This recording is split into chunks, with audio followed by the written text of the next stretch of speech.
Hello everyone. आज हम कुछ ऐसे क्वेश्चंस की बात करेंगे जो प्रीवियस ईयर आईआईटी में या मतलब जेई में पूछे गए हैं और जो थोड़ा हटके क्वेश्चंस रहते हैं ना। हटके मतलब ये जिसमें किसी और चैप्टर के लॉजिक भी या कॉन्सेप्ट भी मिक्स है ना। यानी कि किसी दो चैप्टर को मिला के एक क्वेश्चंस फॉर्म किया गया है, यानी कि दो चैप्टर्स के कॉन्सेप्ट उसमें यूज हो रहे हैं। कुछ ऐसे क्वेश्चंस रहेंगे जिनको हम आज डिस्कस करेंगे और कुछ बोले तो थोड़ा लेवल डिफिकल्टी लेवल है ना जिन क्वेश्चन का, तो हम उन क्वेश्चन का डिस्कशन करेंगे। और ये लेक्चर सिर्फ मैथ वालों स्टूडेंट के लिए, बायो वालों को ये नहीं देखना है, ठीक है। तो अगर हम बात करें आज का सबसे पहला क्वेश्चन है हमारे पास a mono atomic ideal gas, a mono atomic ideal gas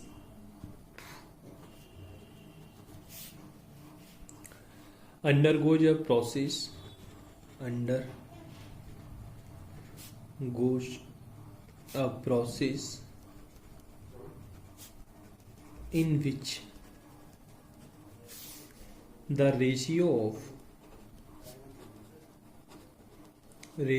of P to V, that is pressure to volume, at any instant is constant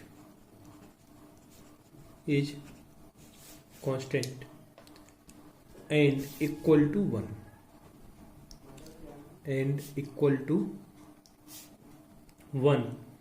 पूछ रहे आपको व्हाट इज द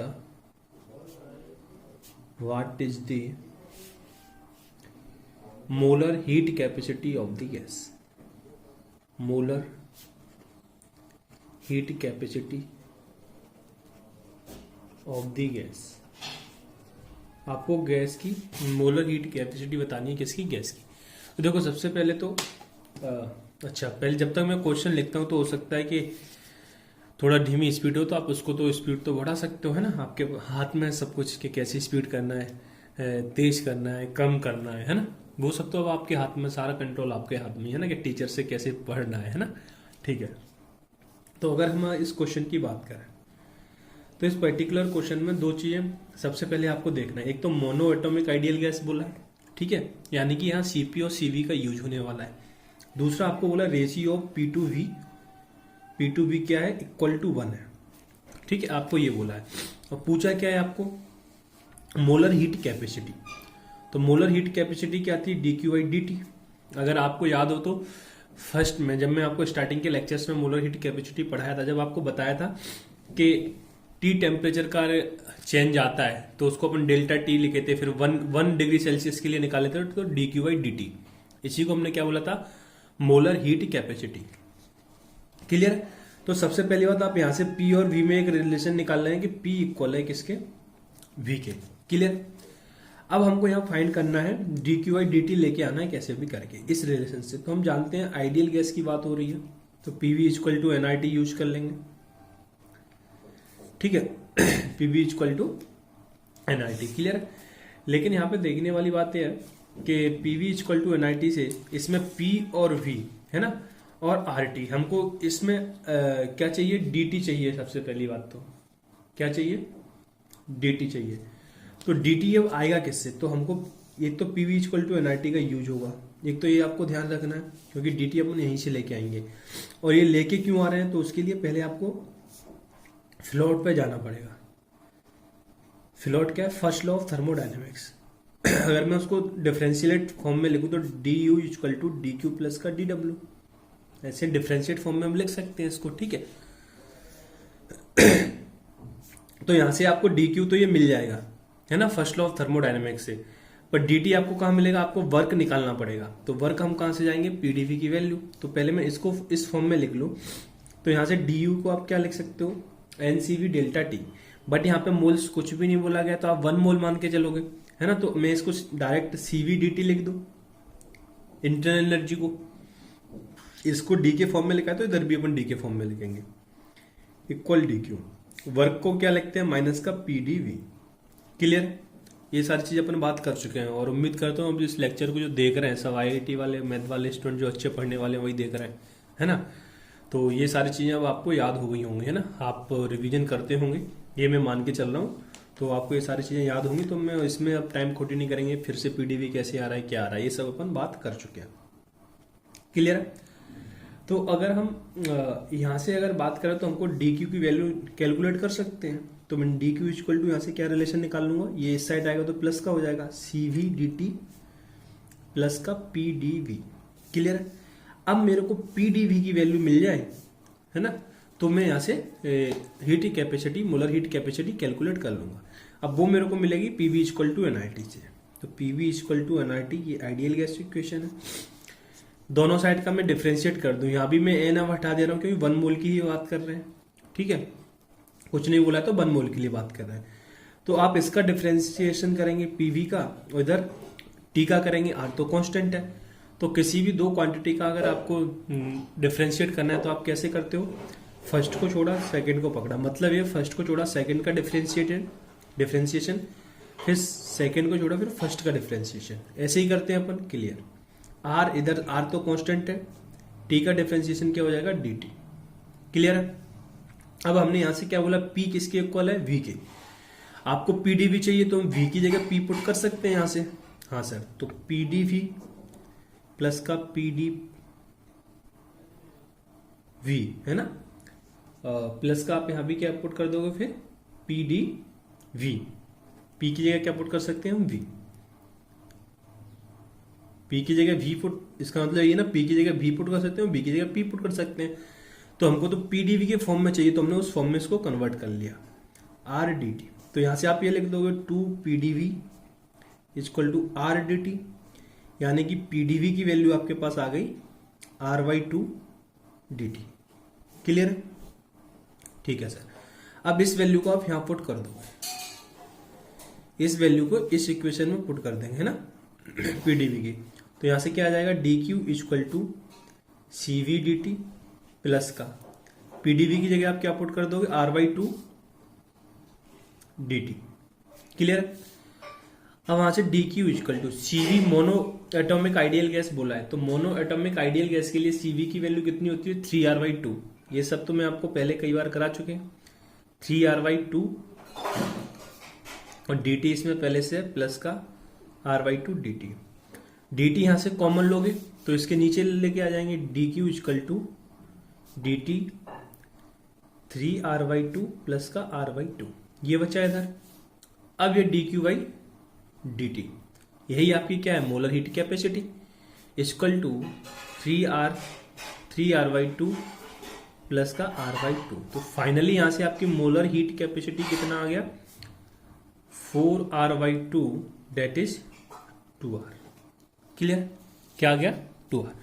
तो देखो अब देखने में आपको ये लेंथी क्वेश्चन लग गया सॉल्यूशन में, बट अगर आपको कॉन्सेप्ट सारे क्लियर है तो आपको पहले से पता है कि यार हमको फर्स्ट लॉ ऑफ थर्मोडायनेमिक्स में जाना है ना, पीवी का रिलेशन दिया है, तो आपने यहां से पीवी इक्वल टू एनआईटी लगा के वर्क निकाल लिया, मतलब पीडीवी के फॉर्म में लगा वर्क निकाल लिया, और वैल्यू फुट की सीधा आंसर आ गया। तो क्वेश्चन में कुछ भी नहीं है। क्लियर?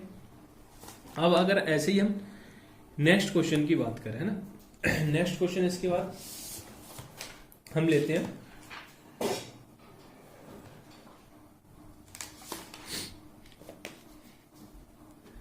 जैसे कि नेक्स्ट क्वेश्चन है, the direct conversion of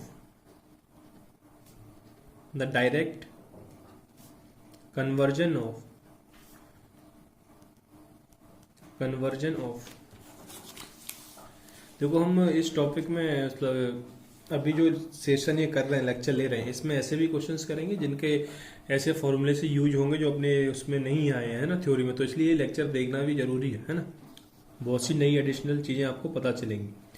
the direct conversion of A to V is difficult, हाँ बायो वालों को लेकिन नहीं देखना है ना, is difficult, hence it is carried out by the following shown path। Clear. आपको क्वेश्चन में बोल ले रहा है कि आपके पास डायरेक्ट कन्वर्जन ए से बी, अगर आप ए से डायरेक्ट बी कन्वर्ट करना चाहते हो, कोई भी सब्सटेंस है ए उसको बी में कन्वर्ट करना चाहते हो, तो ये काफी डिफिकल्ट है, मतलब ये पॉसिबल नहीं है, उसका बोलने का मतलब ये है ना। इसलिए कैरी आउट होता है फॉलोइंग पाथ में। तो इनने क्वेश्चन में पाथ दे रखा है, इनने मतलब ये डिफिकल्ट है तो इसलिए उन्हें पाथ क्या दे रखा है कि पहले ए से बी का फॉर्मेशन होता है, फिर सी से, पहले ए से सी का सॉरी, फिर ए से सी, सी से डी, फिर डी से बी का फॉर्मेशन होता है। उनका बोलने का मतलब था आप ए से डायरेक्ट बी नहीं जा सकते हो, वो काफी डिफिकल्ट है। ठीक है, तो ये आपको क्वेश्चन में दे रखा है और आपको डाटा दिया है, साथ में गिवन है। गिवन क्या है आपको? डेल्टा एस यानी entropy of A to C कितना गिवन है आपको? 50, और entropy of C C D ये है आपको 30, और entropy of delta S that is D से बी ये आपको गिवन है -20। क्लियर। और अब आपसे पूछ रहा है कि आपको कैलकुलेट करना है, calculate delta S of A to B, ये आपको कैलकुलेट करना है। क्लियर। देखो इस क्वेश्चन को आप ऐसे भी समझ सकते हो, मान लो आपके पास ये आइस दिया है, तो आइस से आपको वेपर में जाना है, बी मान लो आप वेपर में जा रहे हो, तो आपको आइस से वेपर में जाना थोड़ा डिफिकल्ट है डायरेक्टली, तो उसने क्या प्रोसेस बता दी, पहले आप लिक्विड में जाओ, लिक्विड से फिर गैस में जाओ, और गैस ही आपका क्या है वेपर, तो उसमें आपके 3 ही प्रोसेस होंगे। ठीक है, 2 ही है ना, पहले आप इसमें गए मतलब लिक्विड में, लिक्विड से फिर वेपर में। तो ऐसे ही उसने कोई सब्सटेंस ले लिया है जो 3 स्टेप में करा रहा है, तो उसका डेल्टा एस पूछा है। तो भाई हमको पता है डेल्टा एस कैसा है, एक्सटेंसिव प्रॉपर्टी है, तो एक्सटेंसिव प्रॉपर्टी तो फिर क्या हो जाएगा, समीशन हो जाएगा। भाई आप जिस जा रहे हो ऐसे यहाँ से यहाँ से यहाँ से, तो तीनों को आप क्या कर दोगे, ऐड कर दोगे, तो आप क्या बोलोगे, delta S A to B delta S A to C है यार, क्या कर रहा हूँ, और C C D plus delta S D to B. Clear है। ठीक है, तो यहां से आपके पास फाइनल वैल्यू कितनी आ जाएगी, ए टू सी कितना दिया है 50, प्लस सी से डी कितना दिया है 30, प्लस डी से बी कितना दिया है -20। फाइनली आपके पास डेल्टा एस कितना हो गया, 50 प्लस का 30 माइनस का 20, that is delta S equal to 60। तो एंट्रोपी ऑफ ए से बी कितनी आएगी 60। ठीक है, ओके।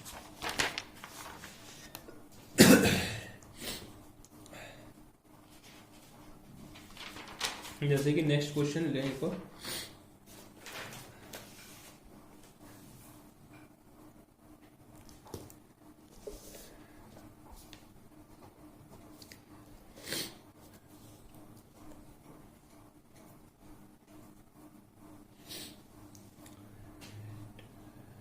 नेक्स्ट क्वेश्चन है हमारे पास, the standard electrode potential, the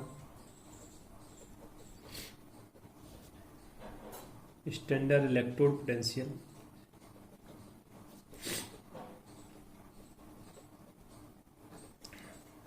that is E naught and its temperature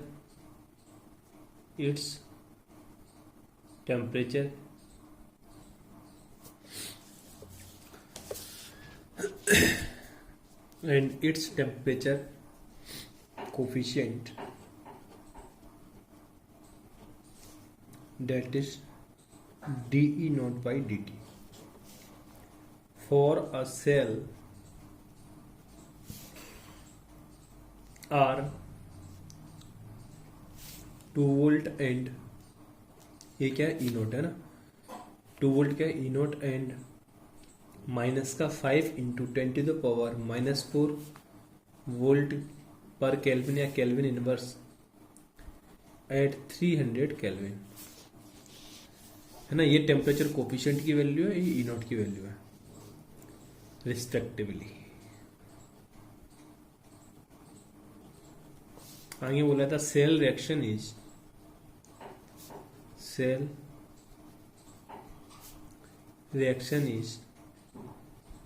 Zn solid plus Cu2 plus aqueous. It forms Zn plus 2 aqueous plus का Cu solid, है ना। आगे बोल रहा है द स्टैंडर्ड रिएक्शन एंथैल्पी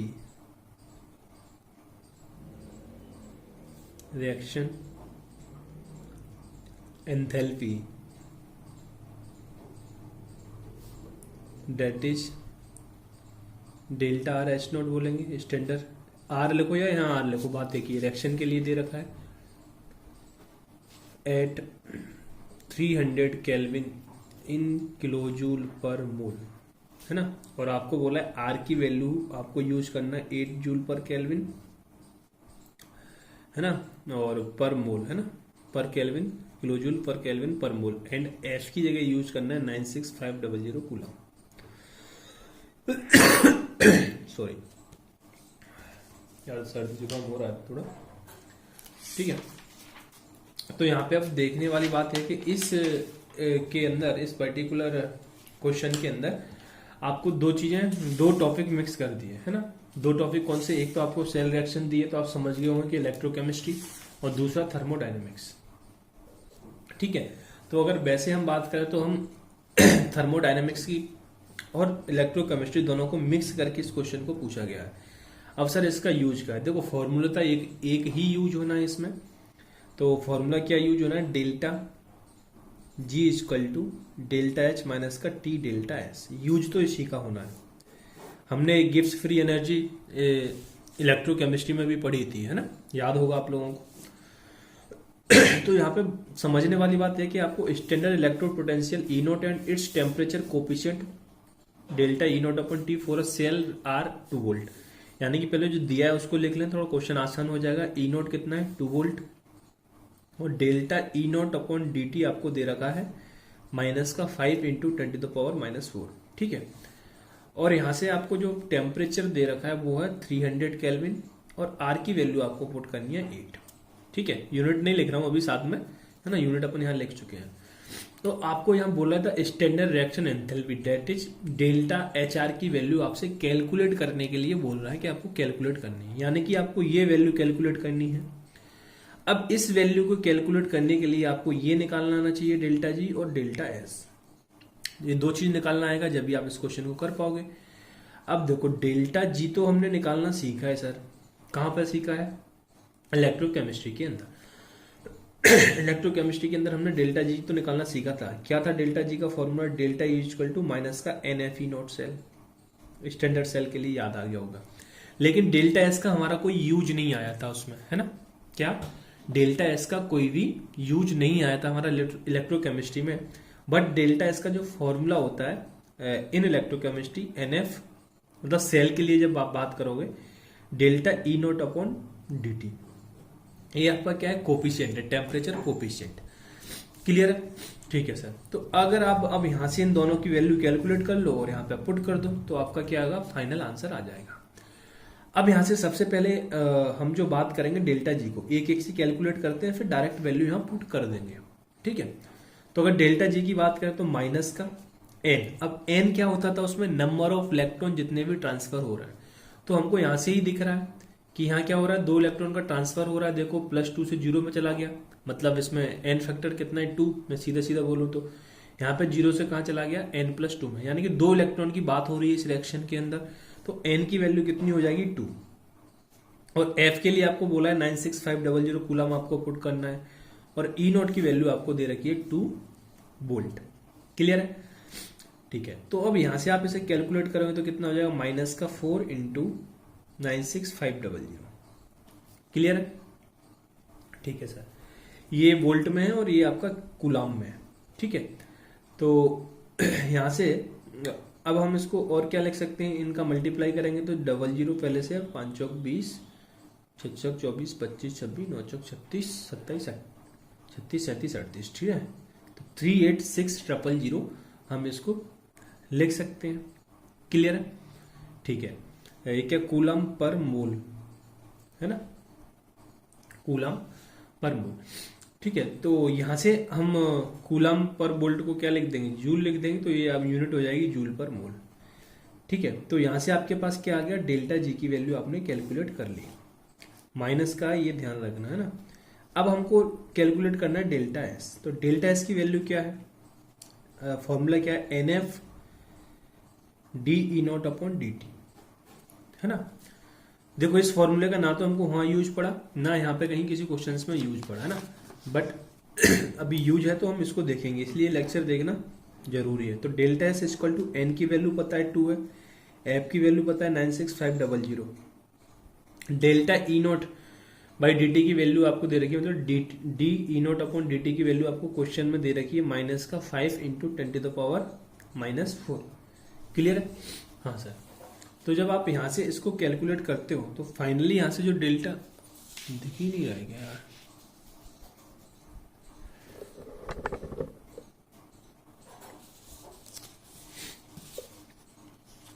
दिख रहा हूँ ना।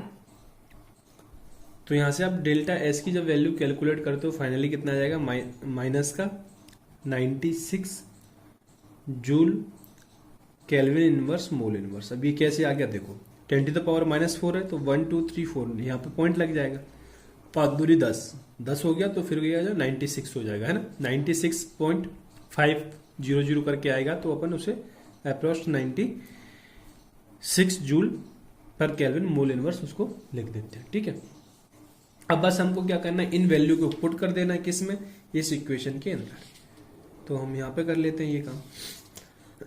अब देखो डेल्टा जी की, पहले इस फॉर्मूले को आप ऐसे लिख लो, डेल्टा एच के फॉर्म में, delta H equal to delta G plus का टी डेल्टा एस। तो delta H equal, delta G की वैल्यू कितनी है क्वेश्चन में देखो, माइनस का 3860000 है ना, प्लस का टेम्परेचर आपको दे रखा है 300, और डेल्टा एस की वैल्यू हमने कैलकुलेट कर रखी है माइनस ऑफ 96। ठीक है, ठीक है सर। अब यहां से आप देखो डेल्टा एच इक्वल टू, अगर यहां से बात करें तो पहले तो आप क्या करोगे, इसमें से 100 कॉमन ले लो, है ना, इन दोनों में से हम 100 कॉमन ले सकते हैं। ठीक है, तो माइनस का 100 कॉमन ले लिया हमने, बचा कितना इधर 3860 प्लस का 96। अब थोड़ा कैलकुलेशन आसान हो गई, तो delta H equal to minus का 100 इंटू ये कितना हो गया 6593, है ना, अप्रोक्स इतना ही आ रहा है। अच्छा मैंने अभी 3 से मल्टीप्लाई नहीं किया इसमें, इंटू 3, तो delta H equal to minus का 100 3860 प्लस ऑफ, और ये कितना हो गया 8 36 18 और 9 27 1 28 288, है ना। तो फाइनली यहाँ से जो डेल्टा एच है वो आपके पास कितना आ जाएगा, इन दोनों को ऐड करोगे और 100 से मल्टीप्लाई कर दो, 412800 जूल पर मोल। क्लियर है? किसका, माइनस का ही है, ये माइनस से आपने मल्टीप्लाई कर रखा है। तो यहाँ से अगर हम किलो जूल में इसको अगर करोगे तो 1000 से डिवाइड करोगे तो फाइनली आंसर क्या आ जाएगा 412.8 किलो जूल पर मोल। क्लियर? तो ये आ गई आपके पास डेल्टा एच की वैल्यू। तो अब देखो इसमें दो चीजें यूज करा ली, एक तो आपको इलेक्ट्रोकेमिस्ट्री की नॉलेज होना चाहिए, वहां से ही आपको पता चलेगा कि ये एन की वैल्यू कैसे आती है, समझ रहे हो ना, क्योंकि वही हमने पढ़ा है एन कैसे कैलकुलेट करते हैं, और फॉर्मूला भी आपको वही यूज करना है, समझ गए। तो ये दो चीजें आपको पता होना चाहिए जब भी इस क्वेश्चन को कर पाओगे। ओके, जैसे नेक्स्ट क्वेश्चन है हमारा, फॉर सिल्वर सीपी दिया है joule kelvin inverse mole inverse में, डेट इज 23 प्लस 0.01 टी, है ना, temperature.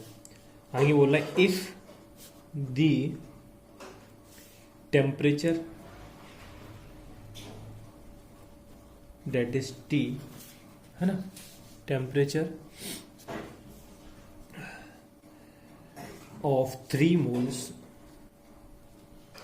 moles of silver is raised from 300 Kelvin to 1000 Kelvin at 1 atm pressure. The value of delta H, the value of delta H will be close to, option दे रखे हैं आपको 62 kilo joule, option B है 16 kilo joule, और option C है 21 kilo joule, and option D है 13 kilo joule. Clear? तो सबसे पहले अगर हम इस क्वेश्चन की बात करें तो इस क्वेश्चन में आपको सीपी दे रखा है कितना, 23.0.01 टी, ठीक है, और आपको बोल रहा है कि इसमें जो टेम्परेचर राइज हो रहा है, डेट मीन्स आपको इनिशियली टेम्परेचर दे रखा है कितना, 300 केल्विन। क्लियर? 300 केल्विन और फाइनल टेम्परेचर दे रखा है that is T final 1000 kelvin. Clear होता है? ठीक है सर। और यहां से n नंबर ऑफ मोल्स दे रखे हैं आपको 3, ठीक है। तो अब देखो इस क्वेश्चन में आपको सीपी की वैल्यू दे रखी है, टेम्परेचर दे रखा है। तो अगर आपको याद हो तो हमने एक इक्वेशन पढ़ी थी, किरचॉफ इक्वेशन, है ना।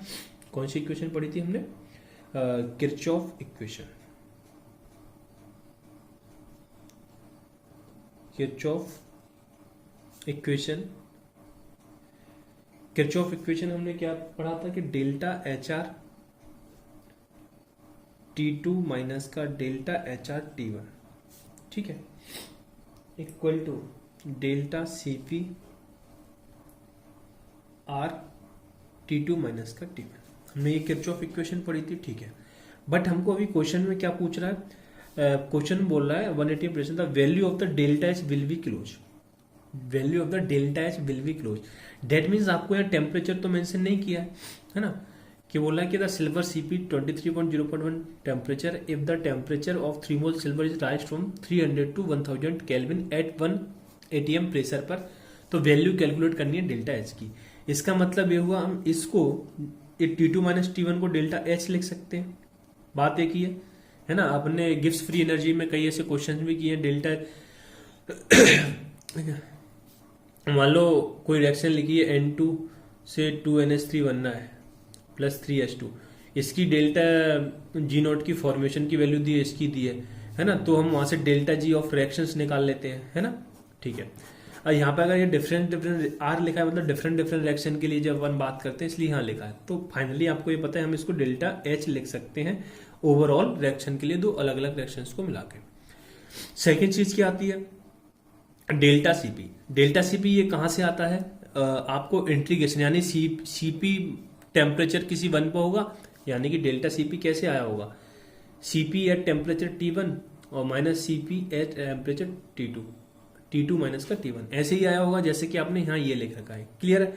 तो यानी कि मैं सीधा इन सब चीजों में ना जाके आपको ये पता है डेल्टा एच इक्वल क्या होता है, सीपी, डेल्टा एच इक्वल क्या होता है, सीपी dt, है ना, एनसीपी डेल्टा टी, ये हमको पता है। तो मैं फाइनली आपको बताने चाह रहा हूँ एनसीपी डेल्टा टी।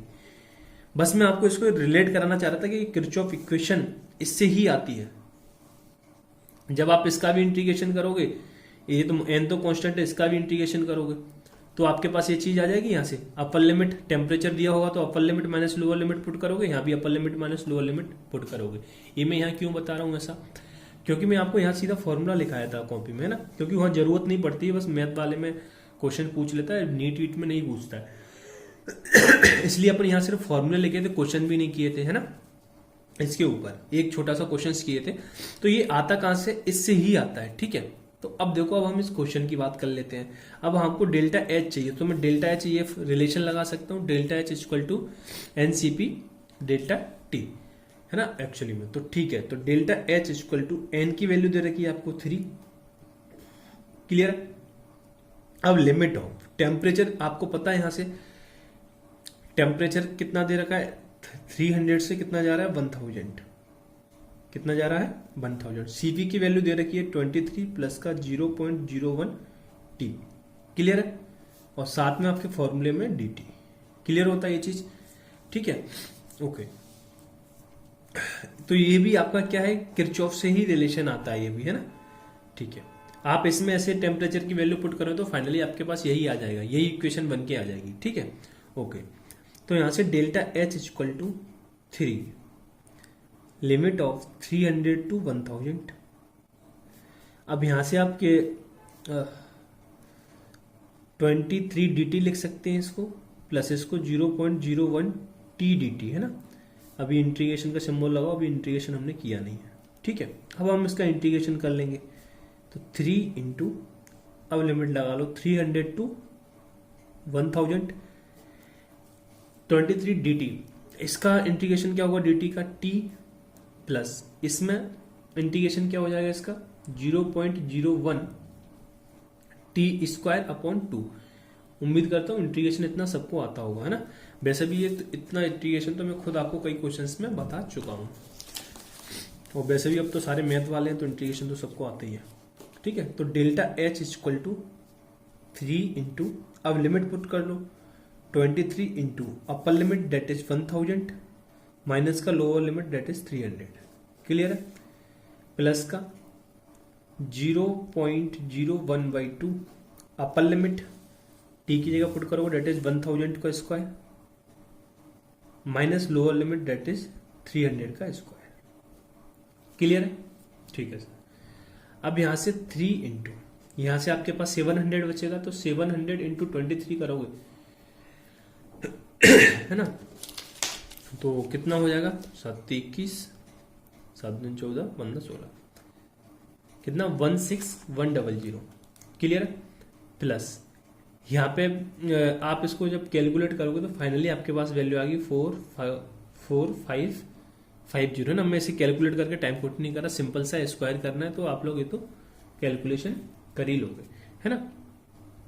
तो यहां से जब हम देखें तो फाइनल यहां से हमारे पास आ जाएगा 6195 जूल, है ना।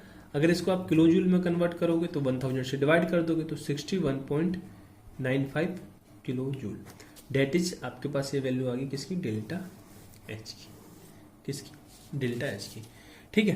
तो इस टाइप के क्वेश्चंस भी पूछे जाते हैं, तो उम्मीद करता हूं आपका ये क्वेश्चन क्लियर हो गया होगा।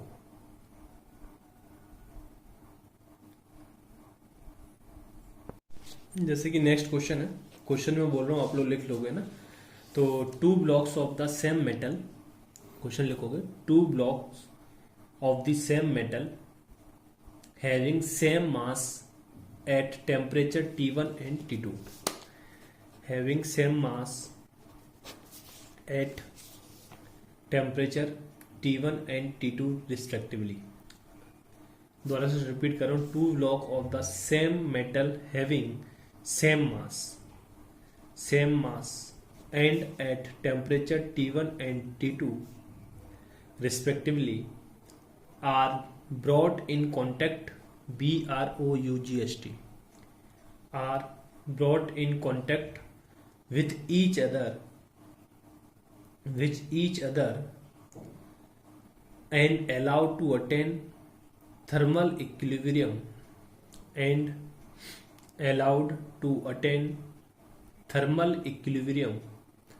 at constant pressure,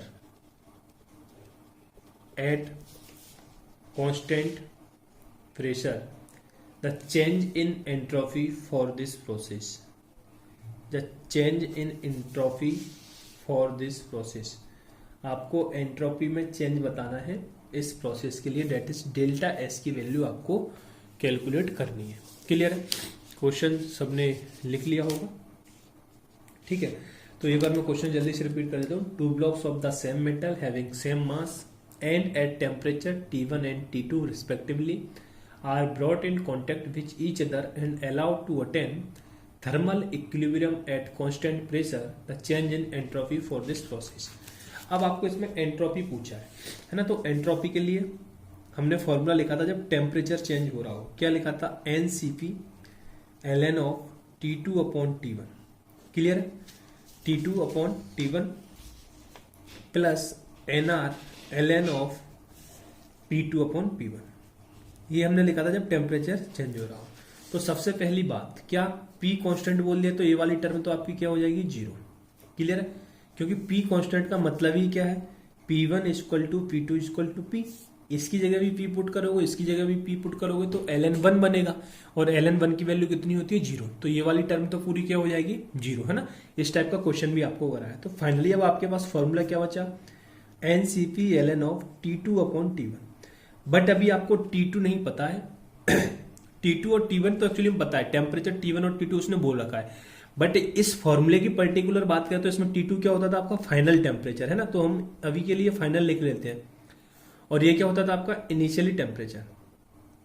क्लियर है, यही मतलब होता है ना, अपन एक मान लो 2 से 5 केल्विन टेम्परेचर हो रहा है तो T2 का मतलब फाइनल यही तो होता था, फिर उसके बाद इनिशियली ये 2 होता था। तो हम फाइनल अपॉन T1 लिख लेंगे, क्योंकि क्वेश्चन में ही T1 टू 2 के T1 और T2 के फॉर्म में टेम्परेचर दे रखा है। क्लियर है, ठीक है। तो अब इसमें हम आपको क्या करना है, एंट्रोपी निकालना है, डेल्टा एस। अब ये हम जानते हैं कि एंट्रोपी क्या है, एक एक्सटेंसिव प्रॉपर्टी है, यानी कि इसमें हम ऐड और सब्सट्रैक्शन कर सकते हैं। तो मतलब ये हुआ, आपके पास दो ब्लॉक है और उन दोनों को कांटेक्ट में रख दिया। आपके पास ये ब्लॉक है same mass of same metal का, दूसरा ब्लॉक ये है same mass of same metal का, इन दोनों को आपस में कांटेक्ट में रख दिया, डेट मीन टच में करके रख दिया। तो एंट्रोपी, तो आप इसकी एंट्रोपी पर्टिकुलर निकाल लोगे, इस ब्लॉक की पर्टिकुलर निकाल लोगे और उन दोनों को ऐड कर दोगे तो आपके पास फाइनल एंट्रोपी आ जाएगी। मतलब ये हुआ, आप इस ब्लॉक की एंट्रोपी निकाल लोगे, इस ब्लॉक की एंट्रोपी निकाल लोगे, आपका फर्स्ट ब्लॉक है, सेकंड ब्लॉक है। और आपने जब इसको कांटेक्ट में रखा, उसकी एंट्रोपी कैसे निकालोगे, दोनों को ऐड कर दोगे, क्योंकि एंट्रोपी एक एक्सटेंसिव प्रॉपर्टी है, पहली बात। दूसरी बात, टेम्परेचर आपका इंटेंसिव प्रॉपर्टी है, समझ रहे हो ना। तो आप ऐसा मन मत करना कि सर फाइनल टेम्परेचर हो जाएगा T1 प्लस T2। इसका मैं आपको एग्जाम्पल भी दिया था। क्या एग्जाम्पल दिया था कि आप एक गिलास पानी बॉईल करो, है ना, मान लो उसका टेम्परेचर, मान लो एक रॉड आपने, चलो पानी ले लो, आपने मान लो वो एक गिलास पानी गर्म किया आपने 25 केल्विन पे, ठीक है, 25 डिग्री सेल्सियस पे, और आपने दूसरा किया 35 डिग्री सेल्सियस पे। तो ऐसा तो नहीं है, तो आप दोनों को जब मिक्स कर दो तो बोलोगे सर फाइनल इसका टेम्परेचर हो गया 25 प्लस 35 60, है ना। तो ऐसा तो नहीं बोलोगे। आप क्या करोगे कि टेम्परेचर एक्सटेंसिव प्रॉपर्टी नहीं है, इंटेंसिव प्रॉपर्टी है, तो टेम्परेचर ऐड तो नहीं होगा। ऐसा तो नहीं है फाइनल उस सॉल्यूशन आप जो बना रहे हो दो डिफरेंट टेम्परेचर के वाटर का, उसका 60 हो जाए, ऐसा तो नहीं होगा। तो यहाँ पे ऐसा मत कर देना। तो यहाँ से मतलब ये हुआ कि अब आपके लिए टेम्परेचर, दोनों के लिए जो फाइनल टेम्परेचर है वो आप कैसे निकालोगे, T1 प्लस T2/2, है ना। क्योंकि इसका भी आप टेम्परेचर कैसे निकालते हैं, 25 प्लस 35/2। तो ऐसे ही अगर मैं T फाइनल की बात करूं तो T फाइनल क्या हो जाएगा, T1 प्लस T2/2। ठीक है, तो मैं यहां पहले लिख देता हूं T फाइनल क्या होगी आपके पास, T1 प्लस T2/2 एवरेज होगा उसका, है ना। ठीक है, इतना उम्मीद करता हूं सबको आता होगा, है ना, ये कैसे होगा। और अब हम अगर बात करें एंट्रोपी की, अब हम एंट्रोपी पहले निकालेंगे, entropy for block first. Block first के लिए अगर बात करें तो ब्लॉक फर्स्ट में delta S equal to NCP ln of T final कितना है, T2 मतलब T final upon T initial, temperature T1, और delta S for block second, तो इसको मैं S1 नाम दे देता हूं, ब्लॉक सेकेंड। तो डेल्टा S2 को नाम दे देंगे इसको NCP ln of TF upon T2, क्योंकि सेकेंड ब्लॉक का टेम्परेचर इनिशियली कितना है, T2। क्लियर है। अब यहां से पता है एंट्रोपी क्या है, एक एक्सटेंसिव प्रॉपर्टी है, तो डेल्टा S1 प्लस का डेल्टा S2 कर देंगे इसको।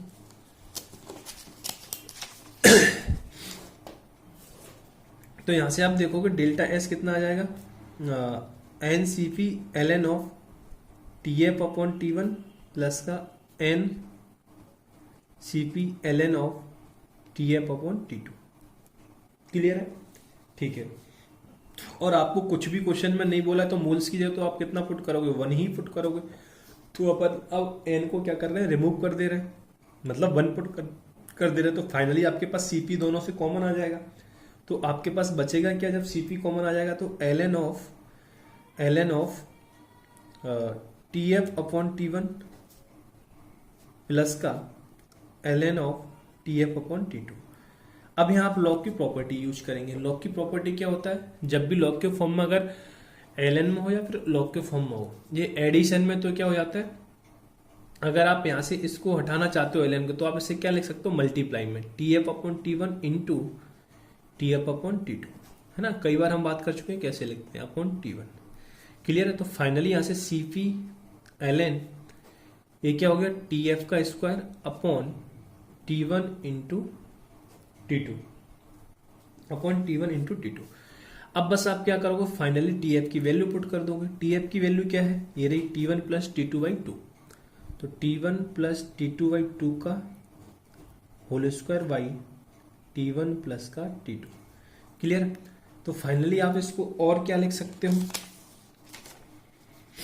सी P L N of T one plus का टी टू का whole square divide by two का स्क्वायर होगा तो 4 T one into T two. Clear. तो ये आपके पास आ गई entropy, that is delta S. Clear. उम्मीद करता हूं क्लियरिटी हुई होगी। ओके। अब नेक्स्ट क्वेश्चन है हमारा।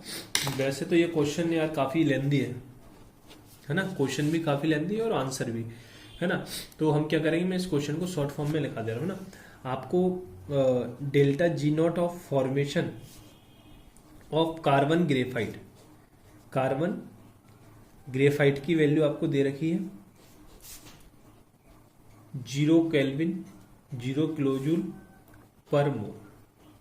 क्लियर।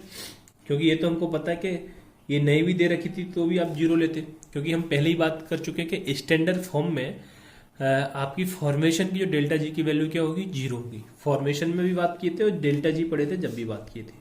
और कार्बन डायमंड की जो वैल्यू आपको दे रखी है 2.9 किलोजूल पर मोल, है ना। और एक कब दे रखी है, एट 298 केल्विन पर। ठीक है। आगे आपको बोल रहा है the standard state means the pressure should be 1 बार और the substance should be pure at the temperature. ठीक है, वो तो प्योर के फॉर्म में दे रहा है, कोई दिक्कत नहीं है ना। और आगे बोला है द कन्वर्जन ऑफ ग्रेफाइट। और आपको क्या बोला है, ये कन्वर्जन है ऑफ, देखो ये तो बस ये उसने कंडीशन क्वेश्चन में बता रखी है कि इसकी स्टैंडर्ड कंडीशन क्या है, प्रेशर दे रखा है 1 बार, है ना। वो स्टैंडर्ड कंडीशन बता रखा है टेम्परेचर 298 केल्विन। इस पे ये वैल्यू आपकी फाइंड की गई है, मतलब वो दिया है क्वेश्चन में। आपको ये याद रखना है, क्वेश्चन में याद क्या रखना है आपको, क्वेश्चन में ये दो चीजें दे रखी हैं अभी तक जो आपके काम की हैं। आगे बोला आपको कन्वर्जन कराना है कार्बन ग्रेफाइट से, कार्बन ग्रेफाइट का किस में, कार्बन डायमंड में। किसमें, कार्बन डायमंड में कन्वर्जन हुआ है और इसका जो टेम्परेचर रिड्यूस हुआ है ना, यानी कि डेल्टा वी की आपको वैल्यू दे रखी है इसमें 2 इंटू 10⁻⁻⁶ मीटर क्यूब पर मोल। क्लियर। और ये जो प्रोसेस है वो आइसोथर्मली है ना, तो ग्रे प्रोसेस इज आइसोथर्मली या आइसोथर्मल, है ना। The pressure at which is equilibrium with carbon diamond. आपसे पूछ रहा है फाइंड द प्रेशर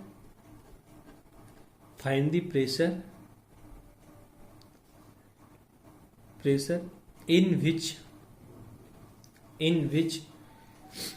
which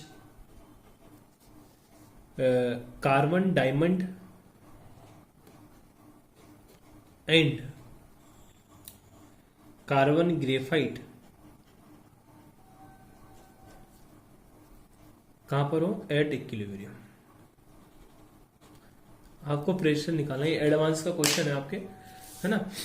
अब देखो अगर हम इस क्वेश्चन की बात करें, एडवांस में पूछा गया क्वेश्चन है, तो सबसे पहले वैसे अगर मैं जाऊं इस क्वेश्चन को सॉल्व करने, जैसे कि आपकी बुक में भी जो सॉल्यूशन दे रखा है, जो दे रखे हैं बुक में, तो ये काफी लेंदी, जैसे क्वेश्चन लेंदी है, ऐसे इसको सॉल्यूशन भी बहुत ज्यादा लेंदी है ना।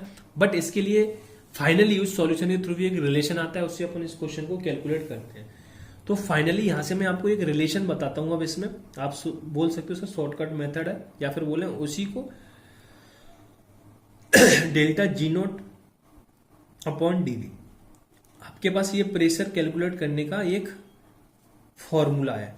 ये फॉर्मूला अगर अपन ड्राइव की बात करें तो अपना यूज तो है नहीं ड्राइव करने के लिए, है ना। हाँ, बट ये कैसे आता है तो उसका फिर एक लेंदी सा प्रोसेस है, एक पेज का वो प्रोसेस ही चला जाएगा, और बहुत सारी बुक में उसका सॉल्यूशन भी उस प्रोसेस के थ्रू ही दिया है। तो कोई मीनिंग नहीं है, आपको ये रिलेशन याद रखे होंगे प्रेशर और डेल्टा जी और डेल्टा वी में। अब देखो यहाँ बात इतनी सी आती है, अगर आपसे यहाँ क्वेश्चन में स्टैंडर्ड वैल्यू दे रखी है तो आप यहाँ स्टैंडर्ड यूज कर लोगे, क्लियर है। तो आपको प्रेशर ही फाइनली निकालना है, तो एक पेज क्यों भरना। अब आपको डेल्टा जी निकालना आता है जब फॉर्मेशन दिया है, डेल्टा वी की वैल्यू डायरेक्टली क्वेश्चन में दे रखी है, तो बस आपको एक छोटा सा काम करना है, डेल्टा जी नोट की वैल्यू निकालना है। डेल्टा जी नोट की वैल्यू कैसे निकालोगे, तो डेल्टा जी नोट फॉर्मेशन की वैल्यू आपको दे रखी है। तो फॉर्मेशन के लिए फॉर्मूला क्या होता है, delta G nought of product side, तो प्रोडक्ट साइड में कौन है, C diamond, minus delta G nought formation of reactant side, तो रिएक्टेंट साइड में कौन है, सी ग्रेफाइट। ये फॉर्मूला तो हम कई बार बात कर चुके हैं। स्टैच्यूमेट्रिक कोफिशिएंट का भी मल्टीप्लाई करते हैं, बट इसमें तो स्टैच्यूमेट्रिक कोफिशिएंट दोनों में 1 है, तो उसकी हमको जरूरत नहीं है। फिर से सुन लो, आपने फॉर्मेशन का फॉर्मूला पढ़ा था ना, जब हम फॉर्मेशन की वैल्यू दे रखी थी तो लिखते थे stoichiometric coefficient into formation of product side minus stoichiometric coefficient into formation of reactant side. Sorry, जब आपको यहाँ डेल्टा जी नोट की ही डायरेक्टली वैल्यू दे रखी है तो आप उसके लिए उस फॉर्मूले को यूज करेंगे। तो delta G naught equal to, अब सी डायमंड के लिए वैल्यू आपको दे रखी है 2.9 किलो जूल पर मोल। यूनिट साथ में लिखना, क्यों यूनिट का काफी मतलब महत्व है। क्वेश्चन में भी आपको यूनिट दे रखी थी, यूनिट कन्वर्जन कैसे करते हैं ये सारी वैल्यू आपको क्वेश्चन में दे रखी है, बट अपन उस मेथड से नहीं जा रहे तो अपन को ज्यादा जरूरत नहीं पड़नी। और श्री बोल रहा हूं यार, ग्रेफाइट के लिए आपको कितनी वैल्यू दे रखी है, 0। तो यहां से फाइनली डेल्टा जी नोट आपके पास कितना आ गया, 2.9 किलो जूल पर मोल। ठीक है, अब बस आपको प्रेशर निकालना है, तो pressure equal to value put कर दो 2.9 किलो जूल में, तो पहले इसको जूल में कन्वर्ट कर लो। तो आपने क्या किया, 1000 से मल्टीप्लाई कर दिया, ये हो गया जूल पर मोल अपॉन। अब डेल्टा वी की वैल्यू भी आपको किस में दे रखी है, 2 इंटू 10⁻⁻6 मीटर क्यूब पर मोल, क्लियर, मीटर क्यूब पर मोल। तो सबसे पहले तो मोल से मोल कट जाएगा, है ना, थोड़ा यूनिट पे इसमें ध्यान देना है। तो यहां मोल से मोल क्या हुआ, आपका कैंसिल हो गया। तो फाइनली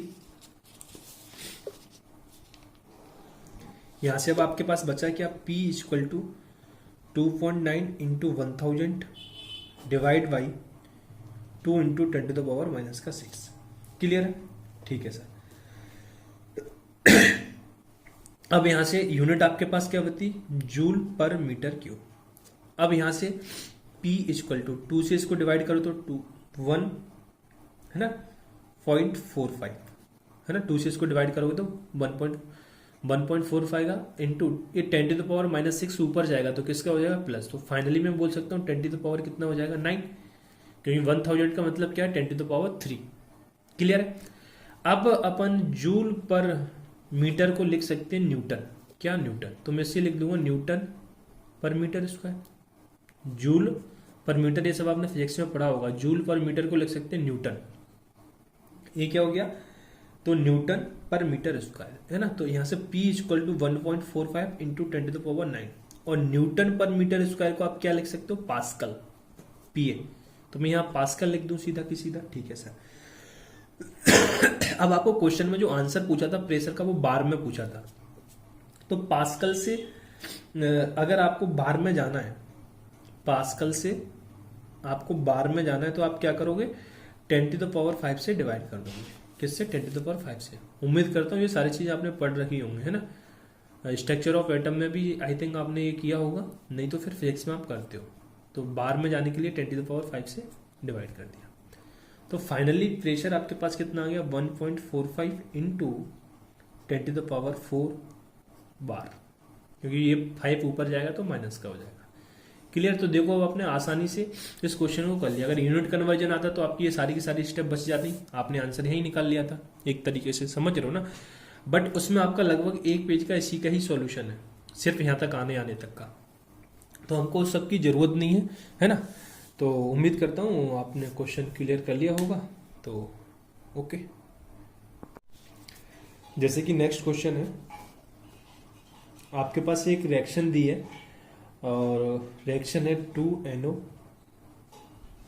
गैस प्लस का O2 gas, it forms 2NO2 gas. Clear? ये सब हो रहा है एट 298 केल्विन। सेकेंड आपको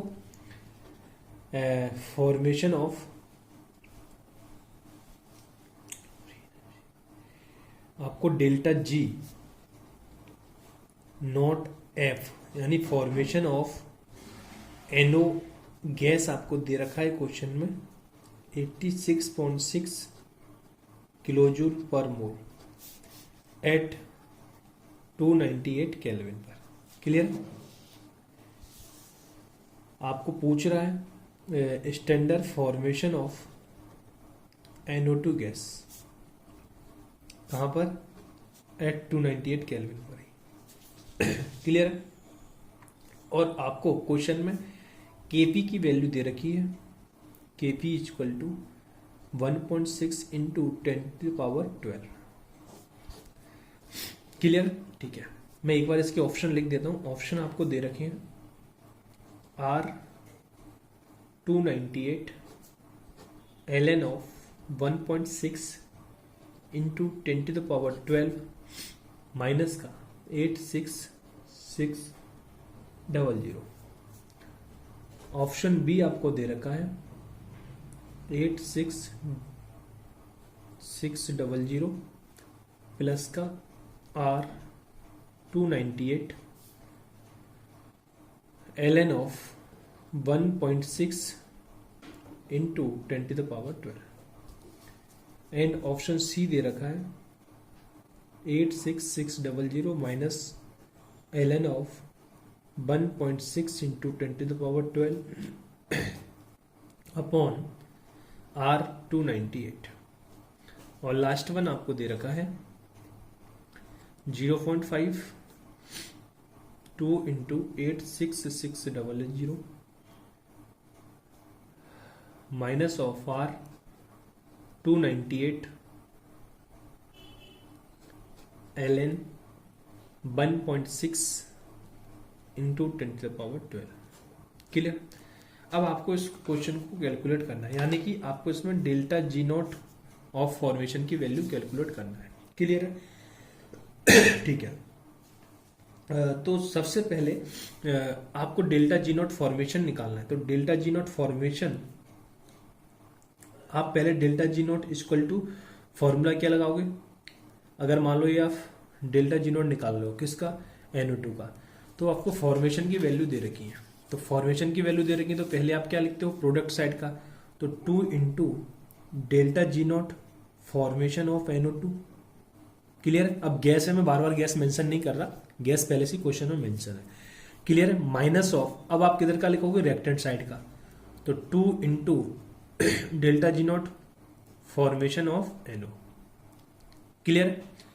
अब O2 तो क्या है आपका, स्टेबल और अवेंडेंट फॉर्म में ही है, ऑक्सीजन। ठीक है, तो इसके लिए स्टैंडर्ड फॉर्म के लिए हम पहली बात कर चुके हैं, डेल्टा G नॉट भी क्या होता है, 0। क्लियर है? तो यहां से अब आपके पास NO की तो वैल्यू क्वेश्चन में दे रखी है, तो 2 into delta G not formation of NO2 minus of 2 into delta G not की वैल्यू कितनी दे रखी है NO के लिए, 86.6 किलो जूल में दे रखी है, तो अपन इसको जूल में कन्वर्ट करेंगे तो 10⁻³ से मल्टीप्लाई कर दोगे तो ये क्या हो जाएगा, जूल पर मोल। क्लियर? अगर आपको एक रिलेशन याद हो तो डेल्टा जी इक्वल टू होता था क्या, delta G equal to minus का R T L N of K P. अब ये के पी अपन कभी यूज करते थे, अगर आपको थोड़ा बहुत उसका याद हो, केमिकल इक्विलिब्रियम। तो केमिकल इक्विलिब्रियम में जब भी आप प्रेशर के टर्म में कांस्टेंट निकालना चाहते थे तो आप के पी यूज करते थे, कंसंट्रेशन के टर्म में निकालना चाहते थे तो आप के सी यूज करते थे यहाँ पे, अगर इक्विलिब्रियम में निकालना चाहते थे तो आप यहाँ के ई क्यू पुट करते थे। आपको ये चीज याद होगी, है ना, कहाँ पर, केमिकल इक्विलिब्रियम के अंदर। ठीक है, तो यहाँ पे आपको स्टैंडर्ड में बोला है तो बस यहाँ नोट लगा दोगे, समझ रहे हो ना। तो यानी कि मैं यहाँ पे डेल्टा जी नोट की जगह क्या पुट कर सकता हूँ, माइनस का R T L N of K P. Clear, ठीक है सर। अब यहां से आप देखोगे सॉरी, माइनस का R T L N K P equal to 2 delta G naught F NO two minus का 2 इंटू 1000 से मल्टीप्लाई करो तो क्या हो जाएगा 86600। क्लियर है, ठीक है। अब यहां से आप क्या करोगे, इसको किधर लेके आ जाओगे, इस साइड, किसको, इसको, तो ये प्लस का हो जाएगा। तो यहां से मैं ये लिख सकता हूं 2 delta G naught F of NO two equal, इसको इस साइड लेके आए तो क्या हो जाएगा प्लस का, तो 2 into 86600 minus R T L N of K P की वैल्यू आपको क्वेश्चन में दे रखी है 1.6 इंटू 10⁻12, है ना। ओके, तो अब आप उसको फाइनली यहां से delta G naught F equal to क्या लिख सकते हो, 1/2 86600, यहाँ पे 2 भी है, minus of R T L N 1.6 into 10⁻12। Clear, तो यहां से डेल्टा जी नोट एफ आप क्या बोल सकते हो, 1.2 को 0.5 लिख सकते हो, तो 2 into 86600 minus of R T की जगह आप कितना पुट करोगे 298, क्वेश्चन में ही दे रखा है। क्लियर, और L N of 1.6 into 10⁻12। Clear, तो आप देख लो, मैच कर लो कौन सा ऑप्शन है। तो आप देखोगे तो ऑप्शन नंबर डी कौन सा है आपका करेक्ट है, ऑप्शन नंबर डी आपका क्या है करेक्ट आंसर, है ना। तो उम्मीद करता हूँ चीजें समझ में आई होगी आपको। ये मैं पहले ही बोला था, ये मिक्स क्वेश्चन है ना, ऐसे ही डिफिकल्ट क्वेश्चंस बनते हैं, तो ये नीट में नहीं आते, तो हमने ये वहाँ पे नहीं किए थे, इसलिए अपना अलग से ये सेशन है। इसमें ये आपने ये रिलेशन आपको इक्विलिब्रियम का पता होगा जब भी आप कर पाओगे, है ना। ठीक है, मतलब केमिकल इक्विलिब्रियम में ये पढ़ते हैं जब हम प्रेशर के लिए, बाकी तो ये फॉर्मेशन वाला टर्म तो अपन यहीं पढ़ चुके हैं। क्लियर है, तो उम्मीद करता हूँ क्लियर हो गया होगा। ओके, नेक्स्ट क्वेश्चन लिखोगे मैं बोल रहा हूँ, an ideal gas undergoes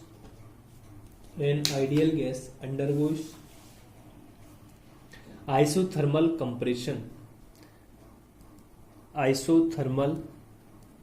compression from 5 metre cube to 1 metre cube.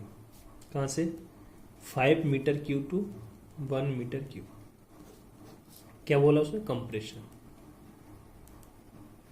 मैं दोबारा से रिपीट कर रहा हूं, an ideal gas undergoes isothermal compression from 5 metre cube to 1 metre cube against a constant external pressure, against a constant external pressure of 4 Newton per meter square, heat release in this process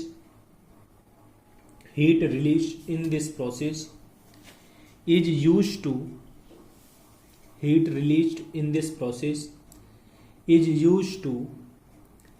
increase the temperature of 1 mole of aluminium Al, 1 mole of aluminium if molar heat capacity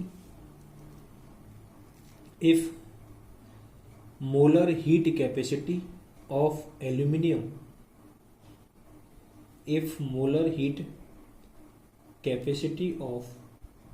aluminium is 24 is 24 joule per mole Kelvin. The temperature of aluminium increase. The temperature of aluminium increase. यानी कि आपको delta T की value पूछ रहा है. एक बार फिर से क्वेश्चन रिपीट कर रहा हूँ. An ideal gas undergoes isothermal compression from 5 meter cube to 1 meter cube against a constant external pressure of 4 Newton per meter square. Heat released in this process is used in increase the temperature of 1 mole of aluminium if molar heat capacity of Al is 24 joule per mole Kelvin. The temperature of Al increased by. आपको aluminium का temperature कितना increase हुआ है ये बताना है. तो सबसे पहली बात, मोलर हीट दिया है आपको, कैपेसिटी दिया है, तो मतलब आपको मोलर हीट कैपेसिटी का फॉर्मूला यूज होना है. पहली बात है ना, ठीक है. दूसरी बात क्या कि इसमें क्वेश्चन में बोल क्या रहा है, जो हीट रिलीज हो रही है, जो हीट रिलीज हो रही है प्रोसेस में, उसी ही हीट से क्या हो रहा है, आपका टेम्परेचर इंक्रीज हो रहा है. समझ रहे हो ना, उसी हीट से क्या हो रहा है, आपका टेम्परेचर इंक्रीज हो रहा है. तो मतलब ये हुआ, पहले आपको क्या करना पड़ेगा, हीट निकालनी पड़ेगी, डेट इज क्यू की वैल्यू निकालनी पड़ेगी, फिर आप क्या करोगे, वैल्यू को पुट कर दोगे. ठीक है सर. तो हम जानते हैं सबसे पहली बात तो आइसोथर्मल बोल दिया, तो डेल्टा यू तो क्या हो जाएगा, जीरो हो जाएगा आइसोथर्मल के लिए, है ना. ये सारी बात तो हम स्टार्टिंग के लेक्चर्स में ही कर चुके हैं, है ना. तो आइसोथर्मल प्रोसेस के लिए डेल्टा यू तो क्या हो जाएगा, जीरो. तो आप जानते हो क्या कि हमारे पास फॉर्मूला है delta U equal to Q plus का, delta U equal to Q plus का W, first law of thermodynamics से. ठीक है. तो ये तो आपका जीरो हो गया, क्या ये, तो यहां से आपके पास क्यू की वैल्यू आपको कैलकुलेट करना है, क्योंकि क्यू तो आपका किसमें, किसको इंक्रीज कर रहा है, टेम्परेचर को. तो आप यहां से ये बोल सकते हो क्यू इक्वल टू हो जाएगा माइनस का डब्ल्यू. क्लियर है. तो यानी कि आपको डब्ल्यू की वैल्यू पता चल जाए तो आपको हीट पता चल जाएगा. ठीक है. तो डब्ल्यू आप कैसे कैलकुलेट करते हो, माइनस का पीडीवी. क्लियर है. तो W इक्वल टू माइनस का पीडीवी, वर्क के लिए फॉर्मूला है. तो माइनस P आपको क्वेश्चन में दे रखा है 4, प्रेशर कितना दे रखा है 4, P एक्सटर्नल 4 दे रखा है 4, इनटू dV को आप क्या लिखते हो, V2 माइनस का V1 या V फाइनल माइनस का V initial. W equal to minus का 4, V फाइनल कितना जा रहा है 1, V इनिशियल कितना है 5. कंप्रेशन क्वेश्चन में भी बोला है कि कंप्रेशन हो रहा है ना, तो वॉल्यूम कम ही होगा. ठीक है. ये तो पता है ना, क्यू लिखा है तो आप यहां से भी समझ गए होंगे कि वॉल्यूम ही दिया है. तो माइनस का 4 इंटू माइनस का 4, तो W इक्वल टू कितना आ गया, माइनस का 16,